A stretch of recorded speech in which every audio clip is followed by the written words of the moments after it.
From Ferrari's Italian craftsmanship to Mercedes' German brilliance, Formula One has seen its fair share of prestige car manufacturers. But now a new challenger approaches. Audi has entered the field, and it's not here to mess around. I mean, at least that's what their messaging would suggest. The company officially announced its partnership with Sauber back in August, and ever since, it's been all about being ambitious and, well, you know the drill. Oh, and guess what? The German manufacturer recently acquired a minority stake in Sauber as well. Though I'm not going to bore you with the corporate statement. You know, the good old "we're pleased to have this partnership" and all that jazz. But while their ambitions may be high, We have a lot of experience with electrified powertrains, and the main factor, we have a highly motivated expert team there. Formula One isn't a sport you can simply walk into and dominate. In fact, it's arguably the harshest sport out there. You've got teams splashing millions on their cars, and of course, some good old politics. Very nasty politics. The point is, this sport isn't for the faint of heart. But obviously, Audi isn't some random company either. They've got years of motorsport experience under their belts. Not to mention, they're one of the biggest car manufacturers out there. Well, it is a big challenge to have a powertrain in the Formula One car in less than 4 years from now, but we have a great team. Still, are they just going to put their neat little sticker on a car and call it a day? Or is there something more substantial here? Well, Audi is actually going to enter as an engine manufacturer. And if you don't understand how exciting that is, let me explain. You see, even though there are 10 teams on the grid, there are only 4 engine manufacturers in Formula One: Ferrari, Mercedes, Renault, and Honda. Well, Honda kind of bailed and turned into Red Bull drivetrains, but that's beside the point. So having a 5th entrant would be huge. In fact, it could totally change the dynamics of the grid, when teams would no longer have to rely on faulty Renault engines. In all seriousness though, this is all part of Formula One's new engine regulations that'll kick into play in 2026. And that's why you're seeing everyone scrambling to get in. After all, the playing field will essentially even itself out when everyone's got to make new power units. Oh, and Audi isn't the only company trying to enter. You've got Cadillac partnering with Andretti to become the 11th team. Plus, Ford is about to start making powertrains with Red Bull as well.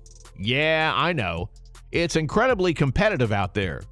That said, Audi has one advantage over most other entrants: an already established setup in Sauber. I mean, don't get me wrong, it's not like Sauber is a championship-winning team or anything, but they're no slouches either. In fact, not many people know this, Sauber's actually got some really solid facilities. They've been in the sport for an eternity, plus their newly built factory is top-notch as well. Oh, and let's not forget that wind tunnel. If someone brings the big bucks, that sort of stuff can literally propel you to the front within a few years. And guess what? Audi's got boatloads of cash. It's the perfect arrangement for both sides. Sauber gets to fulfill its potential with a rich backer. Audi gets to use some of the best development facilities in the sport. Besides, this is what the sport needs: a breath of fresh air. Or if you're one of the other teams on the grid, some turbulent air. That said, it's not so easy to be a disruptor in the sport either. I mean, there have been so many failed partnerships over the years. Teams going bankrupt or just getting abandoned. So if you're not fully committed to losing a bunch of cash and getting dragged through hell and back, then you probably shouldn't have entered in the first place. Audi, however, is more than capable of pulling this off. In fact, the German manufacturer already has a strategy in mind. And honestly, people don't realize how important that is. I mean, walking into the sport and throwing money around is fine and everything, but from what we've seen over the past few years, that approach rarely ever works. Oh, and let's not forget, Formula One's budget caps have also rendered that tactic useless. So here, you've actually got to plan stuff out, which again is so hard. Audi seems to have at least its basic structure figured out. For one, they're only focused on the engine side of things, and that means they're probably going to start the R&D on that thing real soon. As far as the rest of the car, of course, they'll have input there too. However, that operation will be largely handled by Sauber. After all, the team does have all the personnel and experience to pull it off. Not to mention, They just hired Andreas Seidel to run the operations. And if you know anything about this guy, you know that they're in good hands.